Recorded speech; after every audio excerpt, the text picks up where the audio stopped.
You are about to enter the courtroom of Judge Judith Scheindlin. Are you an idiot or are you just not paying attention?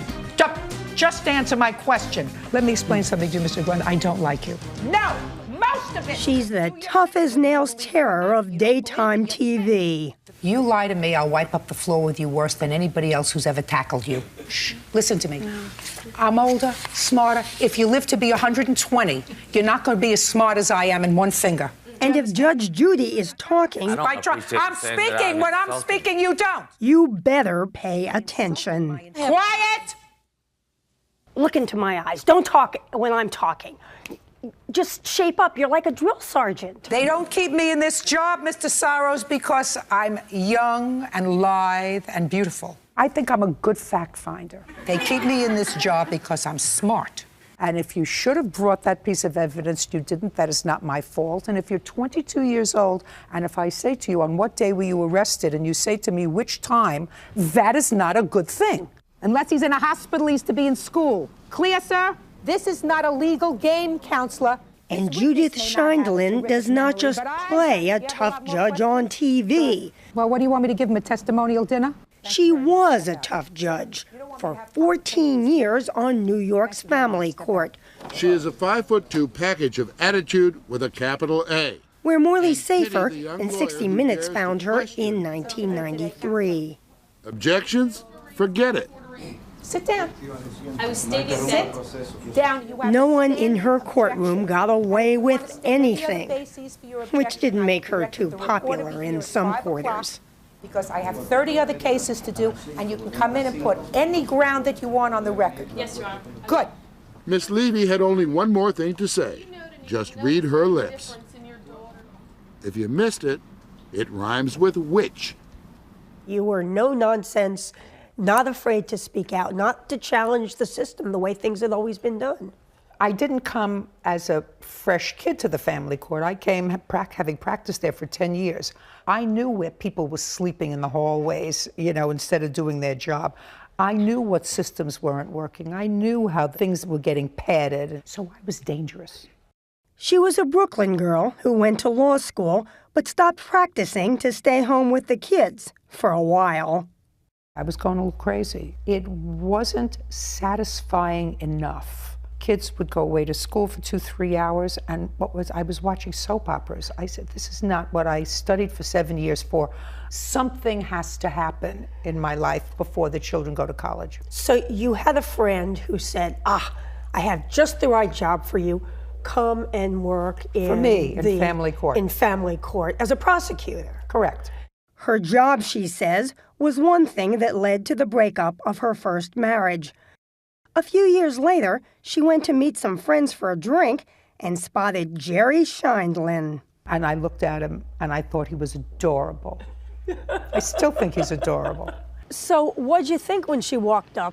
I said to myself, now that is one pretty lady. And she kept on getting closer and closer. They were married and raised her 2 and his 3 children together. They now have 11 grandchildren. Eventually, both Scheindlins became judges. She in family court, he in criminal court. What was it like being married judges? Frankly, that sounds like a TV program. It was terrific. I just wish that my objections were sustained more often. Very good, dear. Rather than overruled. Very good. That was a good one. That a good one? That was one in a row. I got one in a row.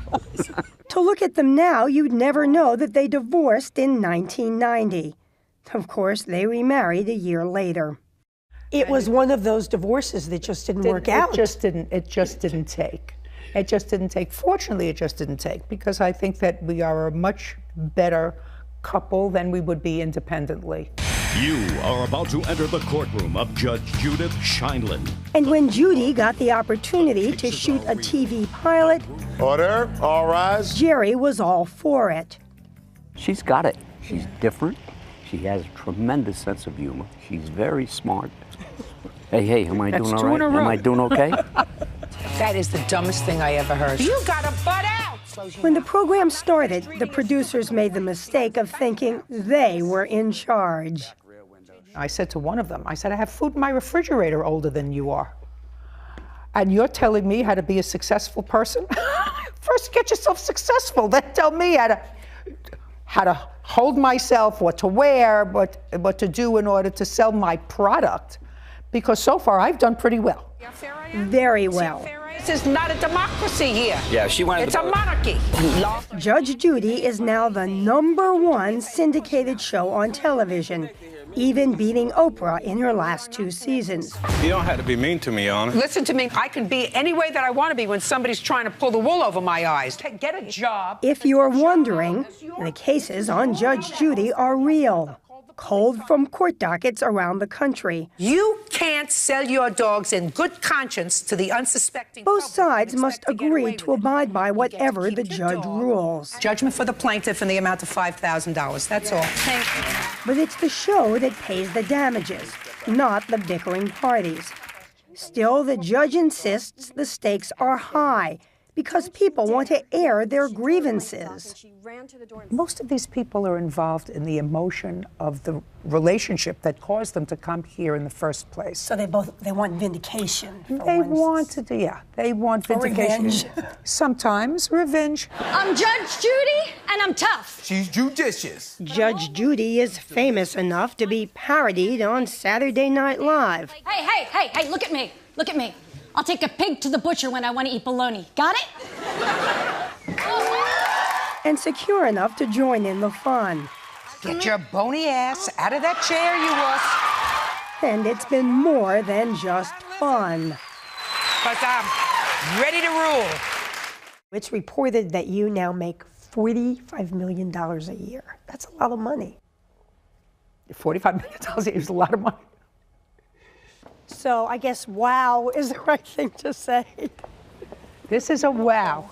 Isn't it pretty? Enough for this 13-acre spread in suburban Connecticut. So I guess this would be the kitchen. Yeah, great kitchen. That's a professional type stove. How much do you actually cook? I don't know actually how to turn on that stove. She doesn't have to cook anymore. She can enjoy her elegant living room and huge family room. A far cry from the old days. You said at one point you and Jerry, when you were both judges, you were living in a 1-bedroom apartment. No, we were living in a studio apartment at 11 Fifth Avenue with a Murphy bed. Please welcome the woman known as Judge Judy. Now she happily admits she has a fantasy life, able to invite her grandsons as she throws out the first ball at a Dodgers game. This is Judge Judy. Do your math. And she says she plans to do the show until at least 2015. Judgment for the plaintiff in the amount of $1,300. Thank you very much. Your Honor. Go back to Louisiana and be happy. Parties are excused. You may step down. Following the advice she gives every day on television. I say it in lots of different ways, but the message is, it's your life, live it well.